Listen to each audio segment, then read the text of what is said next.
I'm in the transport industry. I have to advertise this vehicle. I have to show you niko na V8. I have to show you niko na limousine. I have to show you the Prado. But watu wanachukulia ni maringo. I'm showing off. It's not show off. That is business. I have to do that. Ndio watu waone what I can do. But kuna watu wanasema you're flaunting. So they're like, unakuja kuomba pesa kidogo, si uza hizo ma V8. Oh my, that was hurtful. It used to pain me a lot. And they don't understand vitu kwa ground. I don't even want to talk about it. It was painful. But you super painful. Yeah. Trauma is very bad. Kitambo, like, I used to ingia live. I was very energetic. I was out there. But after the online backlash, bullying, I got scared. So I moved from being an extroverted to being an introverted person. So nikienda live, hata nilikuwa na shake. Sikuwa na hiyo courage. So I had to take something ndio niweze. Unaona? Sikatai. I had a bad drinking problem. Hello and welcome to today's episode of Tuko Talks. Picture this. You are a successful Kenyan influencer with a thriving business. Life is good and everything is working for you. Something happens and your life is almost crumbling and the internet is watching the judgment and the stigma. How are you going to rebuild from this? This is the story of our guest today, Kairetu Jenny, who has had to rebuild her life several times. But even before I give her a chance to introduce herself, if you're watching this episode and you haven't yet subscribed to this channel, please do so and leave us a comment at the end of this episode. Hi. Hi, Marcy. Good morning. Good morning to you. How are you feeling? Niko salama, labda wewe. Hata mimi niko salama. Nashukuru, and even nice to meet you finally. Nice to meet you too. And to see you seated here.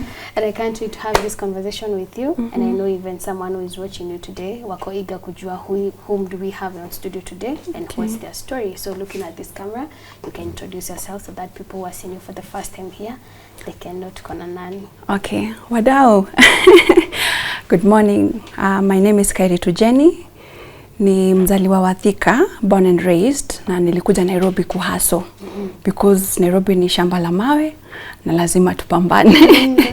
So I came to Nairobi in 2017 and that's where I've lived ever since. Yeah. So Thika hata si mbali na Nairobi. Ni hapa tu. You've been just here. Ushago ni 20 minutes. Unarudi. Okay, yeah. So is Kairetu Jenny your real name? Actually no. My real names are Jennifer Wamboi Karanja. Kairetu ilikuja when I started doing content online because I figured maybe it's a name that is going to be somehow related to my personality. So Kairetu is not my real name. That's when you came up with the name Kairetu Jenny? Yes, that's when I came up with the name Kairetu Jenny. Okay. And in 2017, that is when you came in Nairobi? Yes. Kuhasol. Where did you start? Did you know anyone? Were you going back to Thika? Where were you staying? Well, I had just finished campus and I was married then. So ndio nilikuwa na graduate and I needed to find something I can do. But nikakaa kwa ndoo for some time until 2020. Now that's when I started to venture into business. Yes, after now the marriage.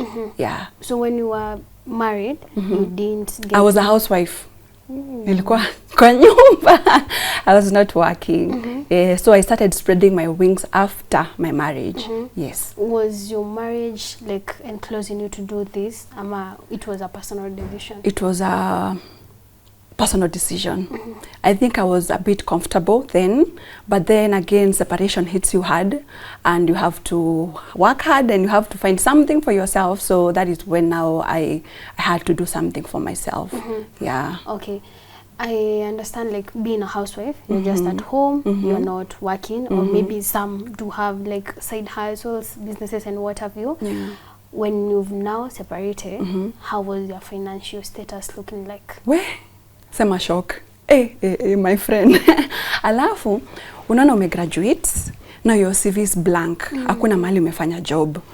So for me, employment was not even an option because ningeanza wapi? CV wanasema previous qualification ni nini. Hapo ndio reality ilini hit hard. So but since kitambo, I've always been that aggressive, ambitious lady, because even before I got married, I was an actress. I was working with Akina Naswa, Pranksters, and Tibos.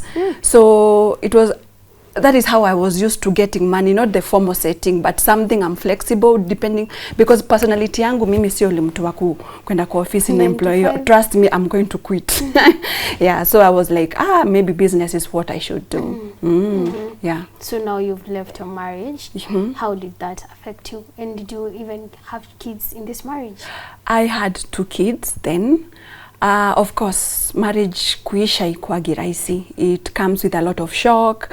You're in denial, and then again, now you're a housewife. Now you have to transition to, now you have to look for money because you have to find ways to survive. Let me say it was not an easy transition, but then again, it toughens you up. It shows you how the outside world is like. Na lazima upambane. Hakuna option. Hakuna option. Yeah, of course, it's usually tough, but with time, it gets better. Yeah.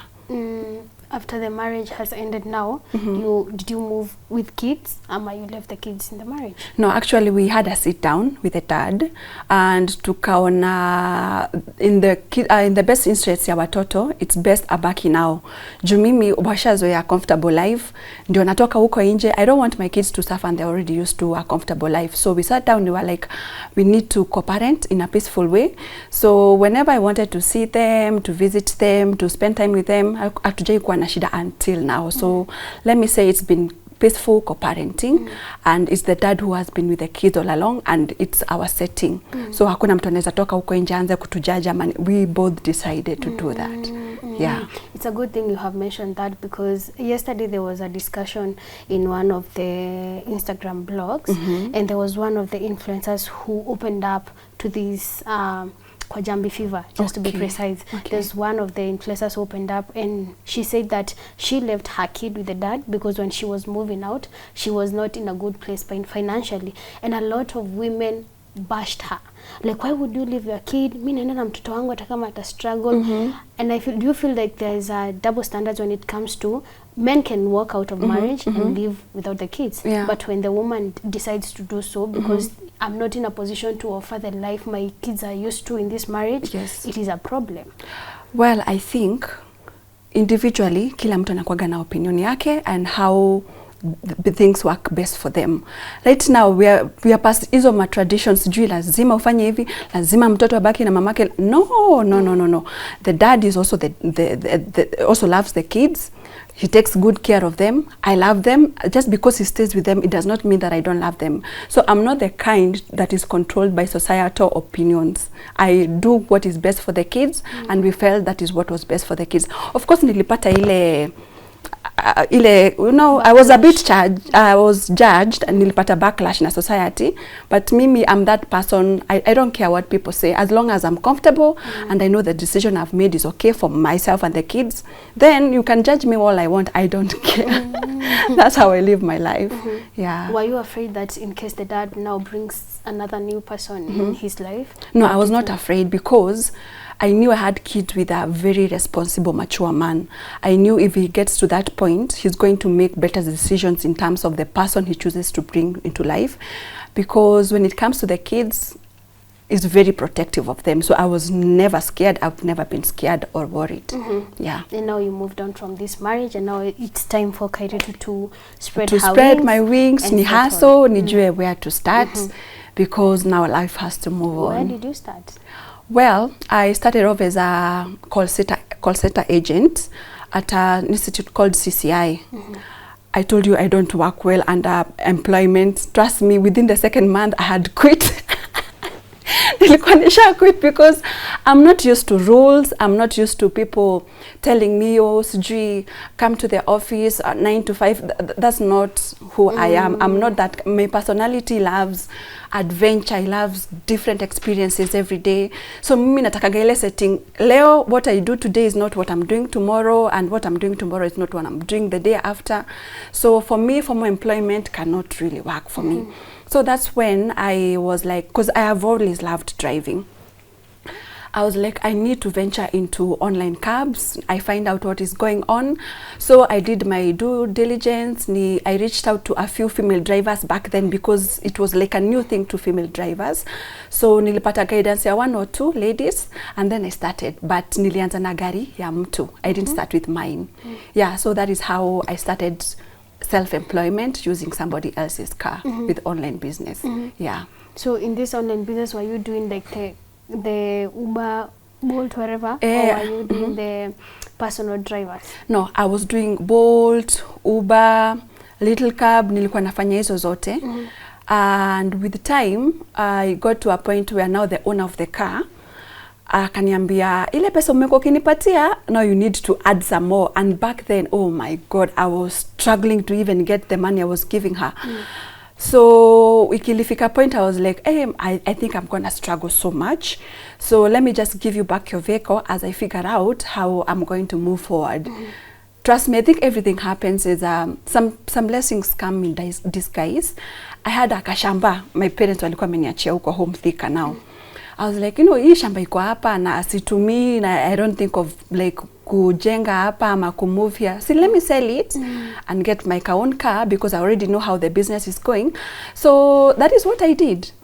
I returned the vehicle. I went and sold the car land. I bought my own vehicle cash and I started now continuing with the business, your online business. But let me tell you how sometimes God works in mysterious ways.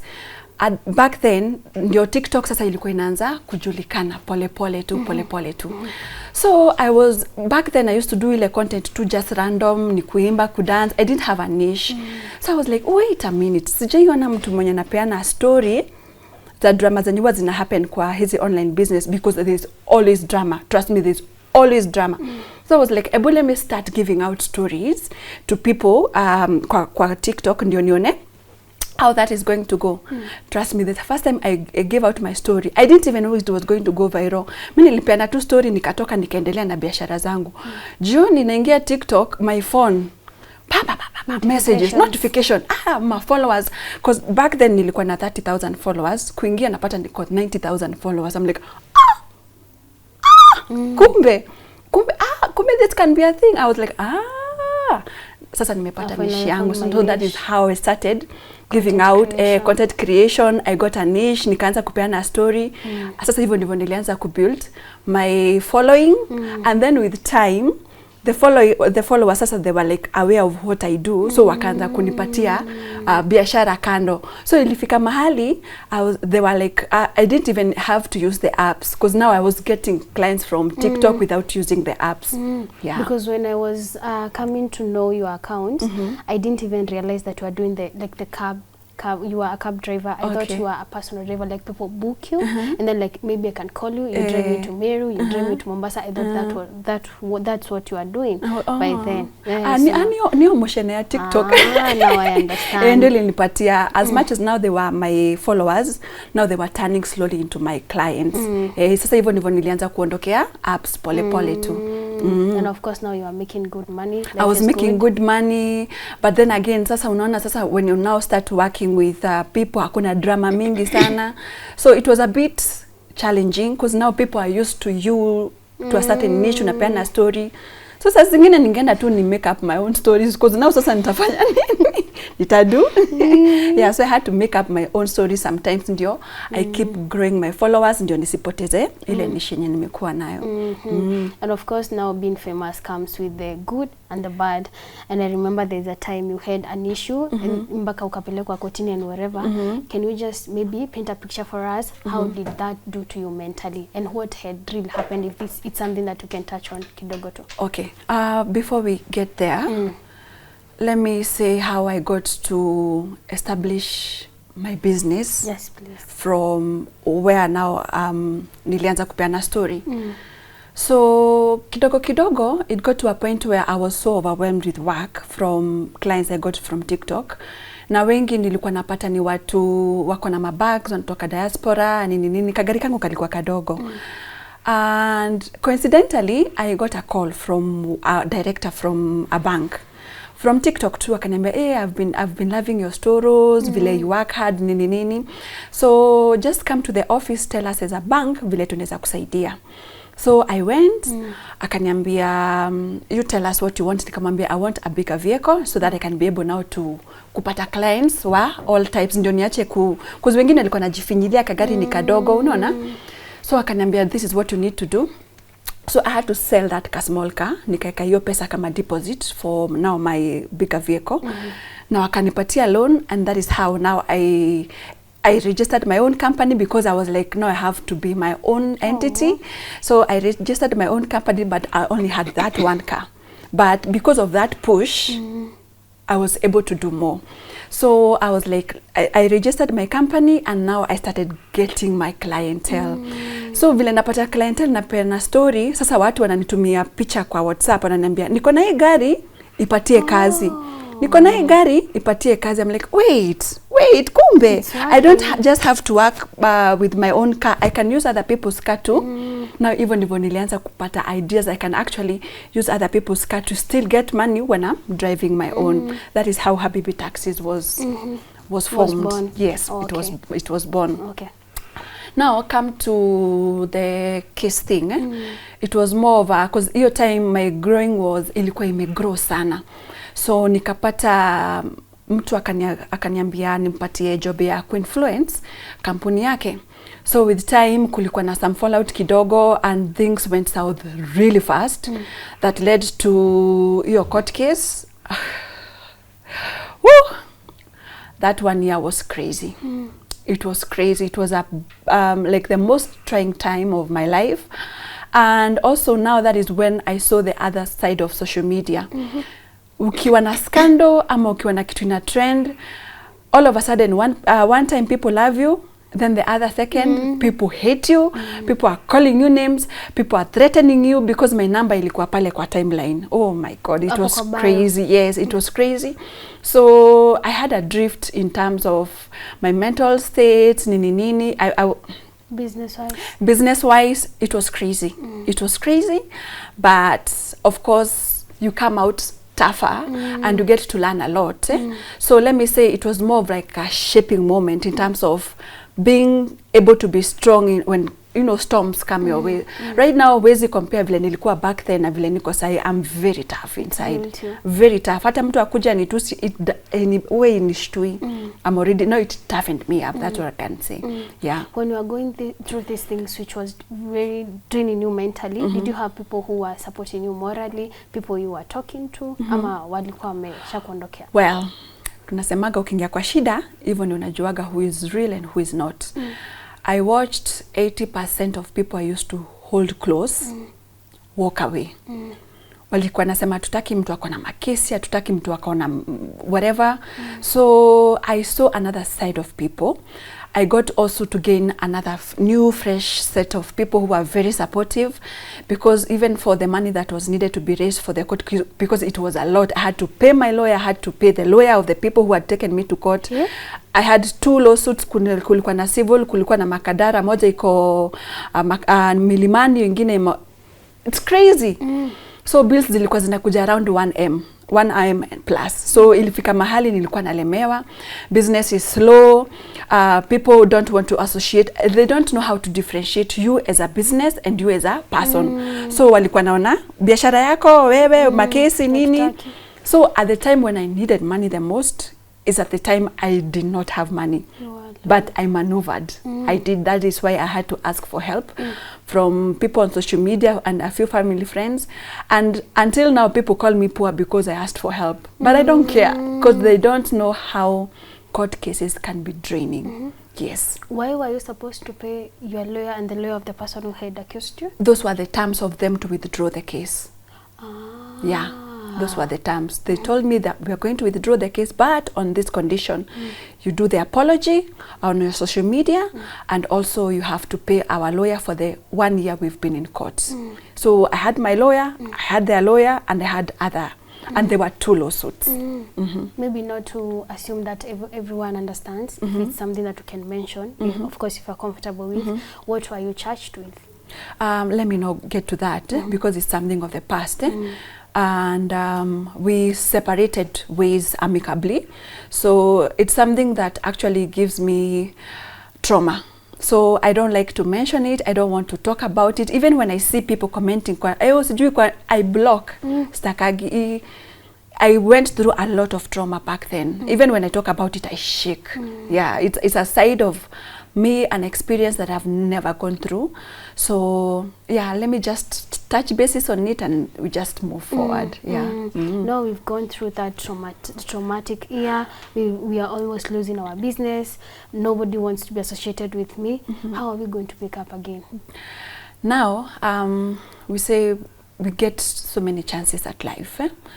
Because at the peak where things were going haywire, I had some clients nilikuwa nimeserve from Tanzania. They had come prior before even the case started. Nikawaserve vizuri sana. So they told me the next time you're going to come, tutakupatia biashara and we are also going to fly you to Zanzibar. You take a rest, you just take a rest and we see the way forward. So hiyo ilini boost sana because they came, they gave me business, they gave me referrals. At the same time when things were at peak, they flew me to Zanzibar free of charge at their hotel. I never used to spend a shilling. So with time, now I got another clientele, I got other people. I started getting back. Then I got this idea of offering driving classes to people who have not perfected driving. So hiyo pia ilinipatia a different kind of clientele. So I was still expanding my business. Nikafanya car hire, transfers. At this point now, I'm not on the road because now I have to manage. So niko na drivers, I've employed people, kuna watu wanafanya car hire, napatia magari, wameleta magari zao, because I used to manage like a fleet of 50 cars, and then kuna transfers, kuna safaris, kuna hizo driving classes. So that is how I got my business back. Thank God. That is how I got my business back. And of course, especially on internet, when people see this young looking beautiful girl who is doing well in business, kuna mtu, there's a force behind, of course. Of course huyu ajitumi. Mimi nishazoea kuambiwa wewe hata unauzaga kerea, wewe ni mtu wa baba, sponsor. Like once you start growing, expect hits from people who cannot actually believe a woman can work hard and look for her money in the right way. So that is something that I'm already used to even now. And yeah, it means once you start getting hate, it means you're growing. There's something people can see in you that they don't have. So I always have a way of looking at the glass half full rather than half empty. Mimi ni mawe ndani. Kwa hivyo si ukweli, unajua, I saw a comment like there's a certain politician, unajua politicians and beautiful girls, there's a certain politician who is financing Kairetu's life. Oh my, I would ningetaka sana. Nipatane na politician, ningetaka, but akuja in terms of an investor. Ningetaka hiyo maombi kuje to pass. I would appreciate it. Kama ananiombea hivyo, that's fine. I've never had any support. I've built that business from scratch. The only support I've had ni hiyo nilimention, the director from the bank alinisaidia kununua gari. Na mimi I'm the kind of person, if I'm given a little push, I can multiply. Okay? So what I'm praying and hoping so is to just get somebody who can just give me that small push and I will grow. But then again, I have a very supportive support system, a few friends, my man. So they give me that push. So with that, mimi niko tu sawa. I'm just okay. Yeah. Talking about friends, we have seen you make friends online and even fall out. Now when these friendships are falling out, kuna kwanga too dramatic, like you give us tea, like tea. Yeah. At what point do you now start spilling secrets that I told you sanya tulikuwa sisi wawili? You know, I believe where I stand or the person I am, it's rare for me to kwenda tu kuongea. Sometimes we create scenes chini ya maji, tunasema hebu jifanye tunachukiana. Really? Unaona, sometimes nini yako ikienda chini, you have to bring some drama nini. So tunapangana chini ya maji, wewe fanya hivi, jifanye una hate. So all along, people actually thought we were actual enemies, but sometimes hata tukimake up tunakuja online tunasema tumewabeba ufala, unaona? Because sometimes that is what gives you traction kwa page yako. But there's one now, it actually happened. Ni ile friendship where you've been very close, nini nini, and then of course you share secrets, nini nini. So this person decided to go online and spill the beans. Yes, after I've moved to Mombasa, I've started doing my own thing. I'm focusing on many. Now that affected what I went to do in Mombasa. And let me say, human is to error. Hiyo iliniguza waya. So that is why I had to defend myself. Yeah. But I think I learned from that, because saa zingine unajitaga kwa mkutano unasema, was it really worth it? No, it was not worth it. But I felt better.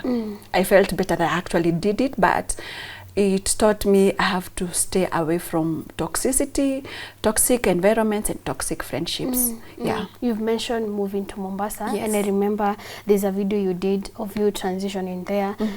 You were ulikuwa napaka nyumba rangi or something. You were showing us something, and that's when people got to know that you had actually moved. Yes. And people said that Kairetu anakuanga tu na issues. Is she okay mentally? Is she depressed? How are you? No, let me tell you, I think it's because I'm in the limelight that you get to see things firsthand. If you look at each and every person, that is the circle of life. You rise, you fall, you rise, you fall. But because I'm in the limelight and you have to see this, people tend to judge. But everyone goes through up and downs. It's just that now mine is visible to the world. So hakuna kitu special about it. And ndio ni move Mombasa, each and every business inakuwaga na challenges zake. So when I was doing Kahaya, I faced so many challenges to an extent where I felt I was losing my mind. Kahaya is not for the faint-hearted. Na Kahaya, it's one business that can make you being imprisoned for life. Sio zile risks za hivi juju. Utapata mtu ameenda ameitisha V8 aende Garissa, unafikiria ameenda shughuli zake, anaenda kubeba illegal immigrants from Somali. Hiyo gari kishikwa, who is in? You're the one. I'm the one to be blamed. The same kama mtu anaweza chukua aseme anaenda place fulani aike drugs kwa hiyo gari. Hiyo gari ishikwe for life. And kumbuka hizi gari si zangu. People have brought cars to my company because I have my clientele. So I am liable for anything that happens to these vehicles. Unaona? So imagine you're dealing with all those issues. Kuna mtu amechukua gari, amesema anaenda place fulani, kidogo kidogo mali amesema anaenda, unampata ako kwa ile route, unajua gari zinaendaga kuibiwa. So una deal na like 10 cases at the same time. You have to be sober enough to cater to this, to cater to this, to cater to this. I was losing my mind. So that is what happens to growth. Sometimes growth comes with a lot of pressure. Na mimi, I was that kind of person mwenye I have a few people on board, but when it comes to these issues, I have to handle them myself. Otherwise, I'll be in so much trouble. So before I actually got to a place where I have to move to Mombasa, it's because I had to nitoke tu kidogo. I figured out how to make sure I fill in the loopholes, ndio hii kitu isiendelee for a long time, because if it continued like that, I would have lost my mind. So that's when I was like, let me take a step back, ni observe each and every situation. What did I do wrong? What could I have done better? What is the best ways to fill in the loopholes? So I put everything on hold kidogo. I moved to Mombasa to re-strategize. So is that being dramatic? No, it's not being dramatic. But people will see you how they want to see you. And I don't care about that. It's just because I'm in the limelight and people see everything. And I'm the kind of person who put everything on the table. I don't hide, because that's the reality of life. There's hakuna haja nikuje online niwaonyeshe, oh, my life is perfect, I'm good, kila kitu nienda sawa. That is not being realistic. I am authentic. I show the positive, the negative, everything. And people will call you dramatic, but they don't understand why I have to do that. Yeah. And I guess that's the irony of internet and fans, because there's a time they really attacked people that, if you follow the YouTubers, Kenyan YouTubers, kuna wenye wanakuanga na aesthetics, yani vlogs zao ni aesthetically pleasing. Yeah. They were really attacked. You want to pretend your life is perfect, you want to show us the good thing, but now again when you show them the other side, they judge you. Yeah, again it's a problem. It's a problem. So watu wanataka nini? What do you want? If you want somebody authentic, of course you are going to show, they are going to show you the upside, the downside. and in between. Ukitaka mtu mwenye ana fake anakuonyesha perfect, okay, then go follow that person that you really want to follow, but don't put me in a cocoon where I feel like being authentic, I should question my authenticity. Unaona? So for me, those kind of comments ama responses, I siziekagi kwa mind. Oh, they don't affect you? No, they do not affect me. I told you I'm very tough inside. Because in this business, you have to be very tough. You have to be tough. Otherwise, because it's a male-dominated area, kuna sometimes tutafanya biashara, people are looking down on you, you know. Sometimes tutapelekea mtu gari, they're like, sasa kakasichana, unaniletea gari kubwa hivi vitu. Sometimes tukiangalia comments, people wanakuambia, sasa kakasichana kadogo na hizi gari kubwa ametoa wapi? You know. So there's that side of it. There's that side where you're trying to be very ambitious. You're trying to show other ladies who are your age, like, we can do it. So people take lessons depending on how they want to take them. Yeah. You cannot force them. You cannot force them. You cannot force them. Is there a time you miss like your past life when nobody knew you? You can go ahead with your business. Nobody is into your business. Oh my, I do miss those kind of times because it comes with less pressure. But I think I've had to build a very strong mentality where I am in the limelight, but I live my life like a normal person. So hata mimi ni ule mtu, unaona tukinipata kwa kibandaski, unaniambia, hey, Kairetu, I will not feel ashamed. That is my life.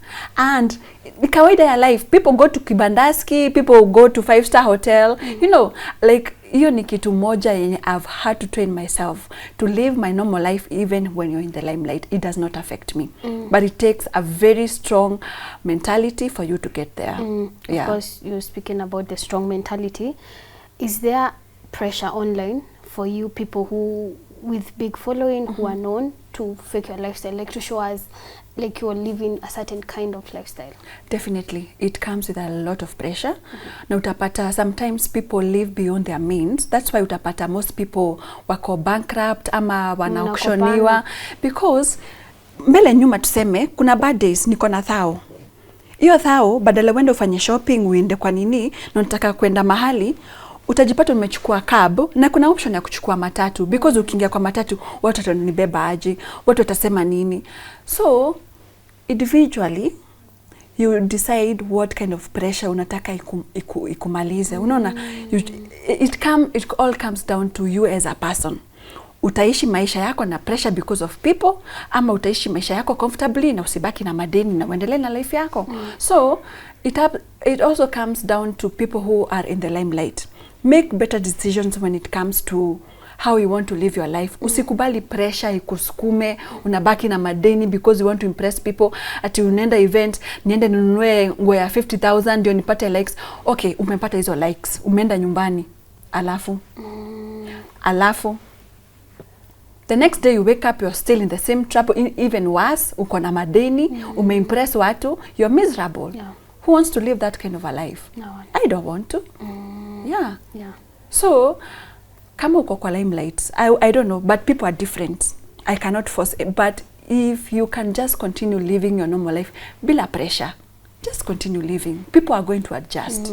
People will adjust. Okay. Yeah. Speaking about family, now that you left your kids with dad, and now you've been a very busy woman. Yes. Leo una drive to where? Yeah. Mara, you've moved to Mombasa.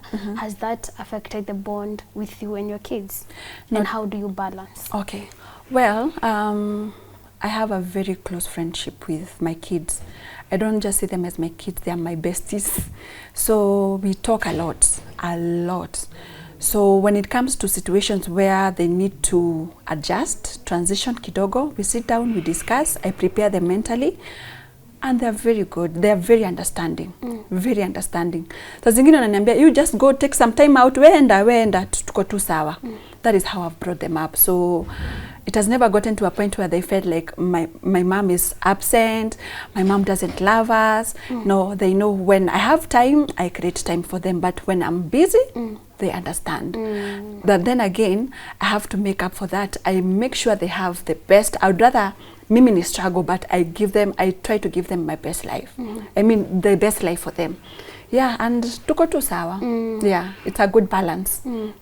Of course, you have a healthy co-parenting with we have a healthy co-parenting. Yeah, because bila hiyo pia it's not possible. So you need to have a very healthy co-parenting grounds with the dad of the father of your kids for you to be able to, you know, blossom, to grow.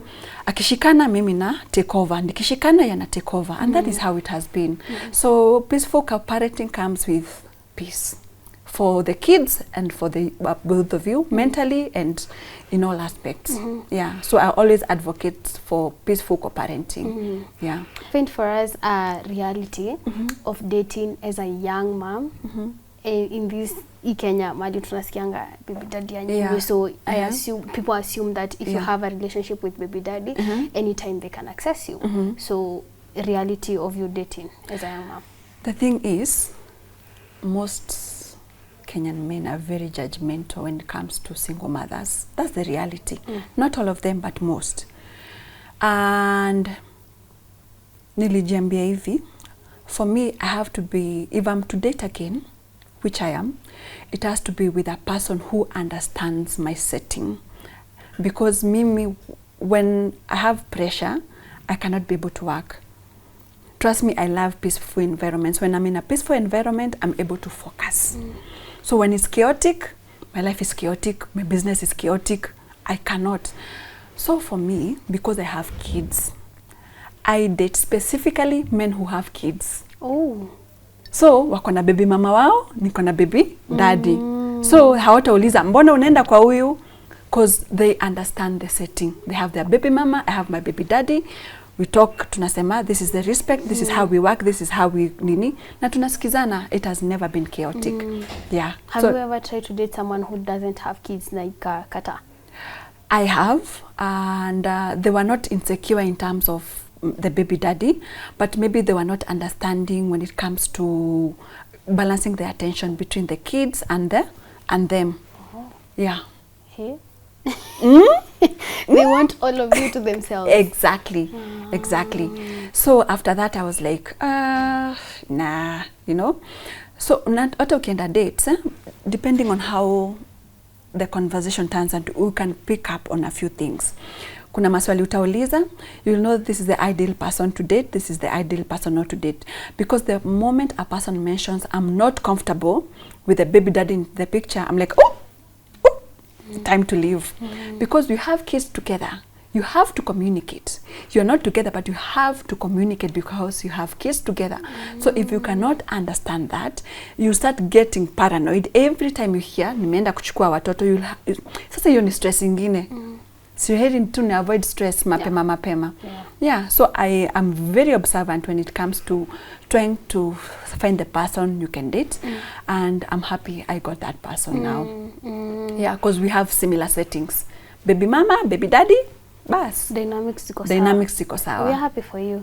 We are happy for Thank you. I'm one person who, when I go to someone's page and I see a video, I go through the comments. Okay. And there's a time you are doing a live video. I guess niyo time wenye mulikuwa mna spill the beans and whatever. And someone said, nae anakujanga live kama ako intoxicated kila saa. Like they put it like Kairetu Jenny is using alcohol and whatever to curb the whatever she's going through. Yeah. Is that something that you going through? Well, like I told you, I'm very real. I used to have a drinking problem a lot, and that came in hiyo time ya kesi. That is when my drinking problem iliongezeka, my courage ya kuingia online, because sasa trauma is very bad. Kitambo, like I used to ingia live, I was very energetic, I was out there, but after the online backlash, bullying, I got scared. So I moved from being an extroverted to being an introverted person. So nikienda live, hata nilikuwa na shake, sikuwa na hiyo courage. So I had to take something ndio niweze, unaona, sikatai, I had a bad drinking problem. Ajakosea, it's true. And that is something that I've really worked on. And me moving to Mombasa, it has shaped me. Yeah, I'm no longer that kind of a drinker. I'm no longer that kind of a person who has to take something for them to sleep, for them to go live. I'm no longer that person. But it's been a journey. It's been a journey. I've had that weakness. Hiyo sikatai.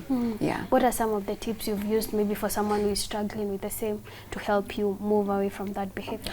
I was around a very strict environment because when I first moved to Mombasa, I did not just go to get my house. Actually, when I left, I gave out everything because I didn't want anything remaining me of Nairobi. I didn't sell. I gave out all my items. And I made sure I gave out to people who actually needed them. Kama ni mtu amekuwa kilala chini, that is a person who deserves a bed. Kama ni mtu ako kwa biashara ya kupika keki nini, ndakupatia kuka iko na oven. Kama ni mtu anafanya hivi na hivi, you know, I made sure I've given those items to people who actually need them, and I knew hiyo ndio blessing yangu itanifuata because I didn't know how I'm going to start. I had just put my business on hold. I was lost, and I knew that is going to come as a blessing somewhere in future. So when I moved to Mombasa, I didn't have a thing. I just carried kidogo clothes and my makeup bag, and a friend of mine hosted me. The friend of mine who hosted me, they had a family, and they're very strict. Mombasa is different, si kama Nairobi. Nairobi unaamka, tuchukue shots, breakfast ni shots, lunch ni shots, like pombe is a normal thing in Nairobi. So when I went to Mombasa, it was a different setting. They don't even take alcohol. So it was a big cultural shock. So kuna time walinipata nikisnikini, wakaniambia wewe utahama ubaki somba ama uhame. So because of that tough love, I was like, okay, I have to.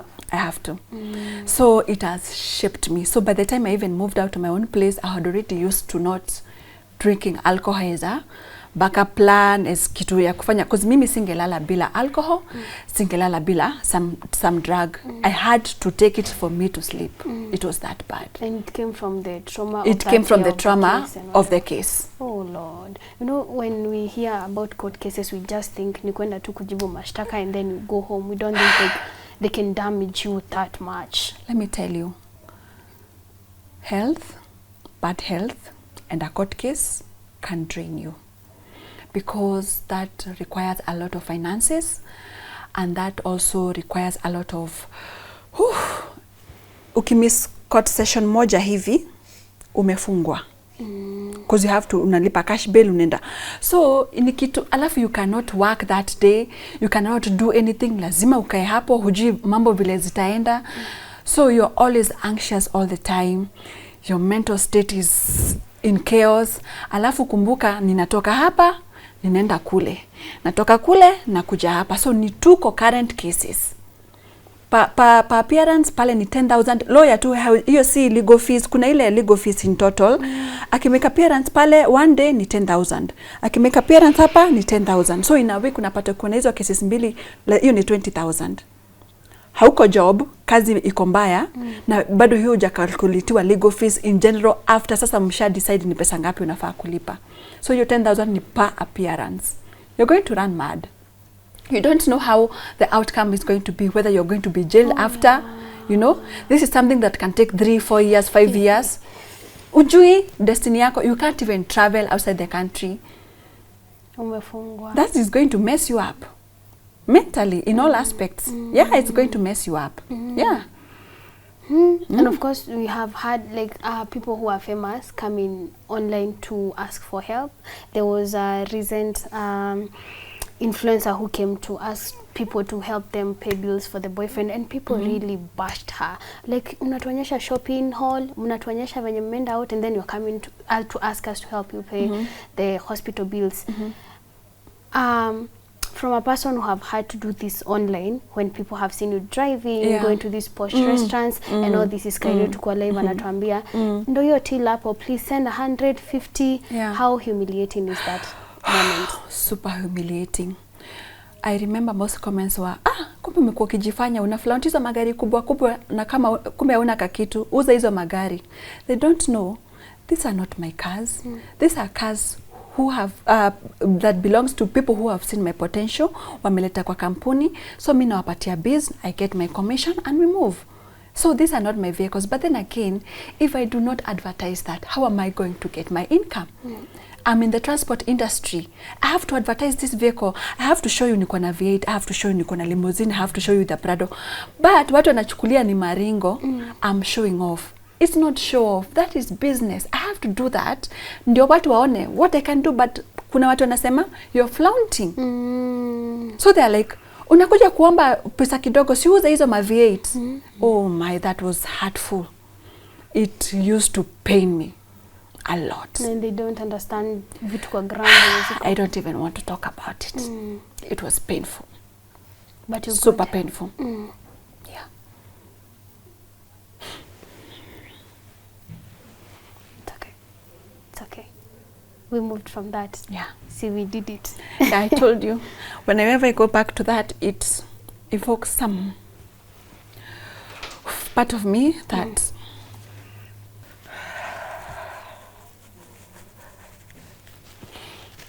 We're good now. I'm good. We're good. Yeah. It evokes some part of you that you don't want to. Yeah, I'm yet to fully heal. It takes time. It takes time.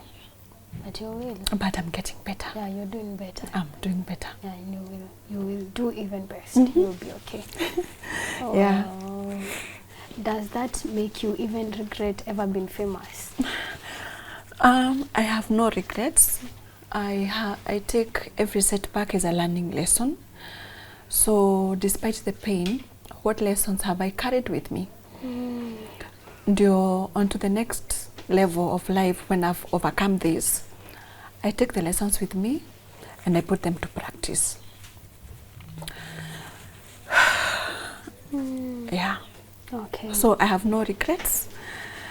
I appreciate, actually, it's a blessing that, disguise. yeah, because one thing I can say, despite these challenges, I've had strangers who have been very supportive. I've had people who have believed so much in my potential. Mtu anachukua Cadillac and hata hakujui amekutoa social media, anakupatia gari endo ufanye kazi. To me, that means something.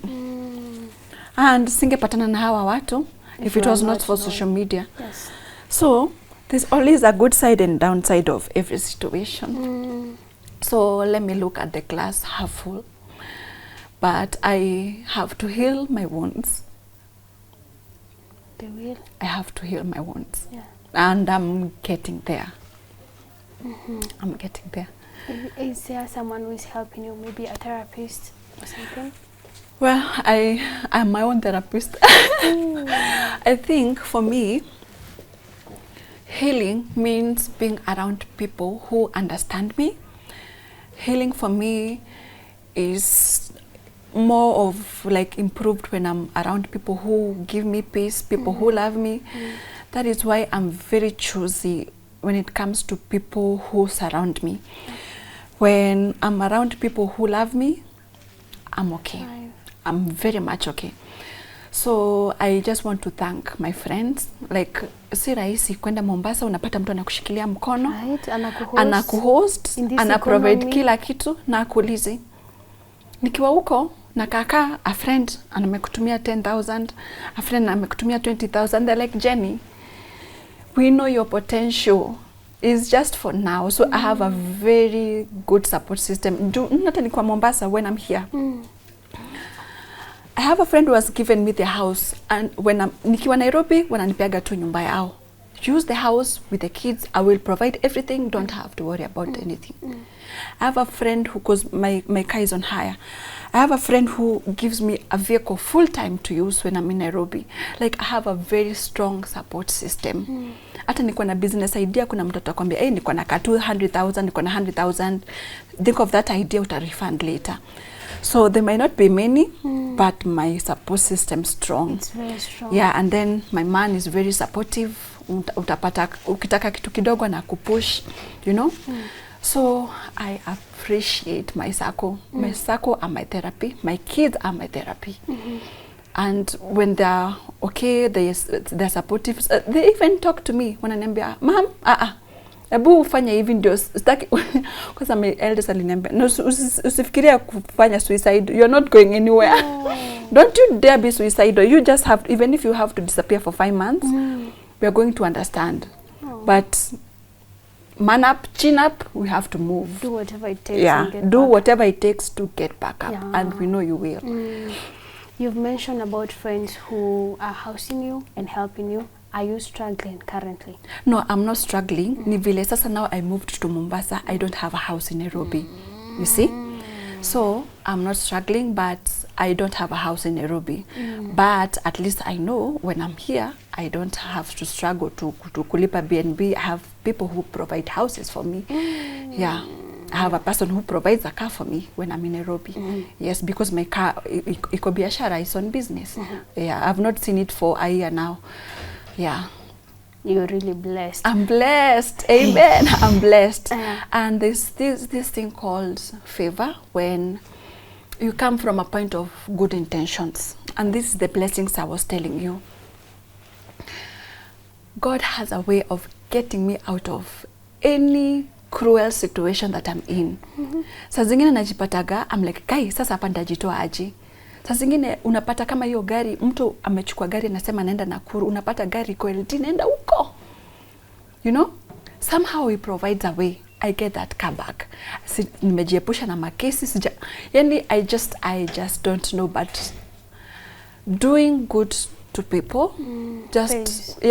Being trustworthy, doing legit business, it pays. You might not see it there and then, but it pays.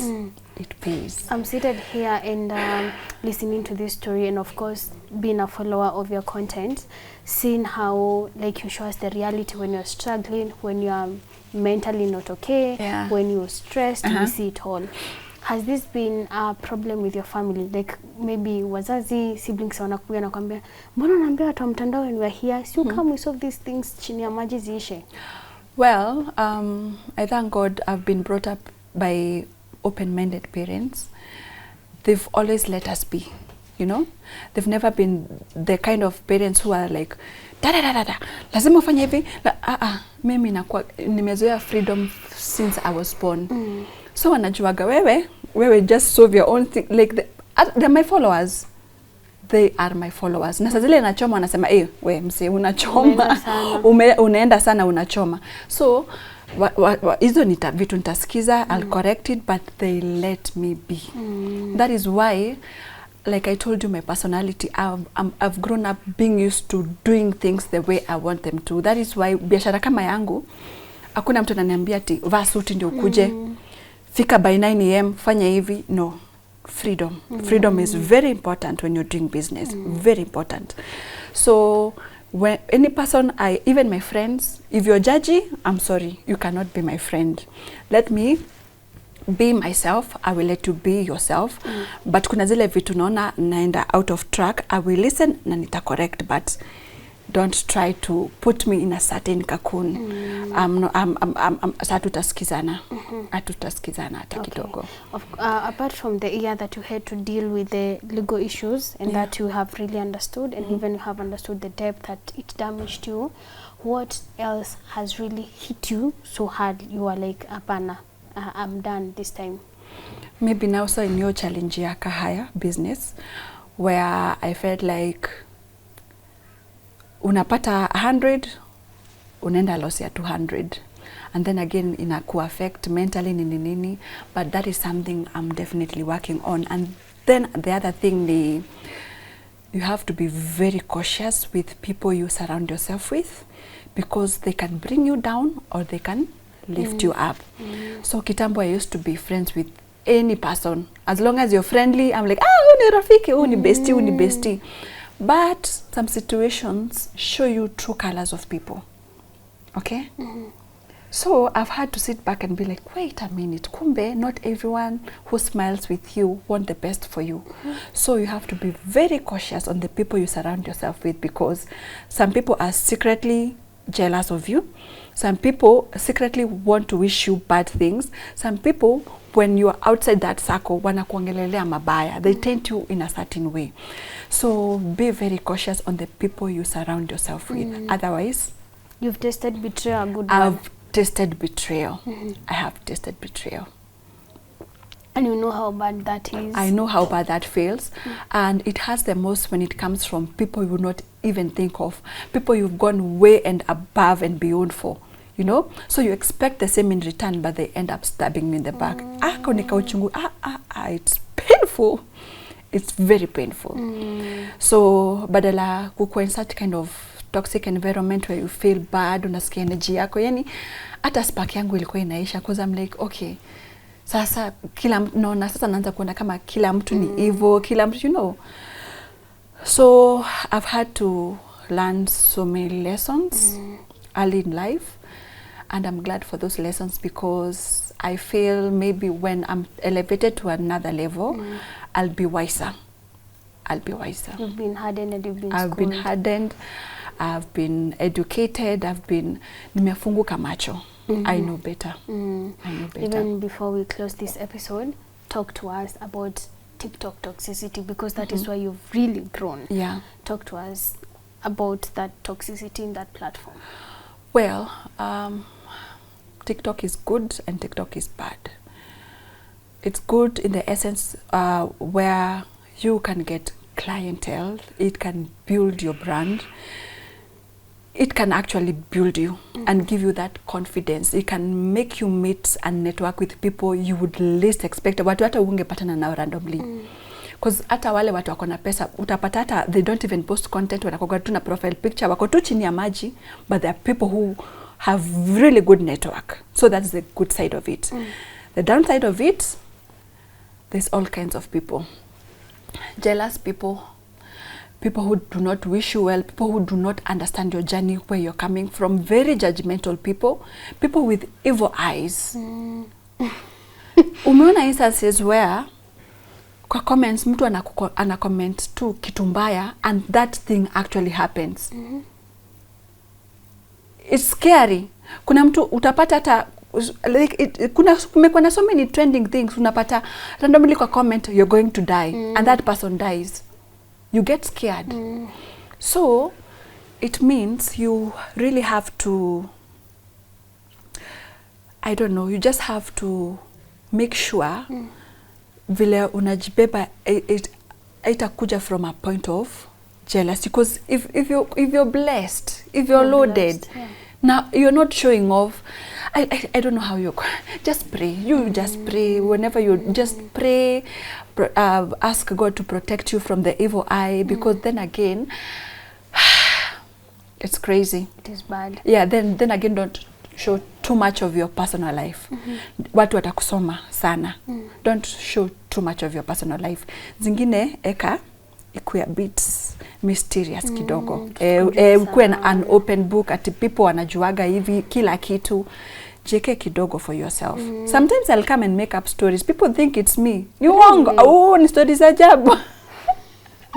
Ni stories ajabu. So kuna watu they'll judge you. I'm a creative. Nitakaa chini, I'm like, okay, leo sina content, but wacha niwapatie story. You know? Watu sasa ataanza kukuona. Kumbe uko hivi. Hapana, siko hivyo. Mimi nakupea story. I have to confuse you. But then again, you want entertainment. Sasa tutafanya nini? Na watu wanapenda hizo negativity. Exactly. When you are struggling, when when you're struggling, when people are your friends.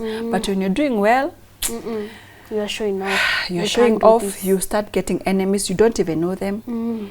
So it's crazy. It's You've crazy. mentioned about TikTok being evil, and I know someone might ask why I'm dwelling on that. It's because that's the platform I know you from, and you're very big there. In Juicy, there was a live. Now I'm confused because you've talked about making up stories to trend, and there was a live where they were discussing a certain person. Kama when you were doing the lives to do the fundraising, this particular person came. Kuna mtu fulani yo enanga collabs za kila mtu, giving them lions, a lot of money. I don't want to mention names, but it's there. And Juicy, they were discussing. He no longer does that like he used to do. Is it a he or a she? Whoever, I just know the name. I've never even seen it, the account. He's no longer there.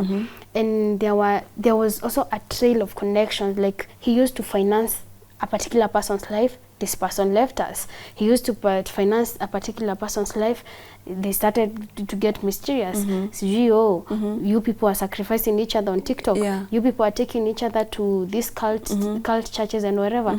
Is that a thing, or is it just drama to keep us talking? I believe it's a thing, because it cannot happen to 1, 2, 3, 10 people who are living well and then all of a sudden they've become miserable. Something is off. something is definitely off. So what I can tell people, nothing comes easy. Hakunaga vitu kama ati free stuff, sijui nini. Hakuna. Because for me, mimi sijaingia live ati nikapatiwa hizo. Me have never gotten money from TikTok in that aspect in terms of gifting. You have to go there, you advertise your business, clients see what you do, and you get your clientele. But hizi vitu za free, people have to be very cautious. Very cautious. Because we've seen like around 10 people living a certain life and then all of a sudden becoming miserable. That is not a coincidence. Something is off. Something is definitely off. And they should be cautious. Yeah, they should be cautious. Okay. Mine is to appreciate you seated there. And even before I close this interview, maybe you can tell us, is there something that you feel like we have not touched on, but you'd like to put it out there to your fans? I would say most people in society have looked down on women who actually work hard to get their money. Not every person is built for that sort of life. Not everyone is lucky to have that soft life. So I would urge any person who feels like they cannot do it, they actually can. You know, you just have to believe in yourself, keep pushing yourself. You write down what you want and you actually go for it, because dreams do come to reality.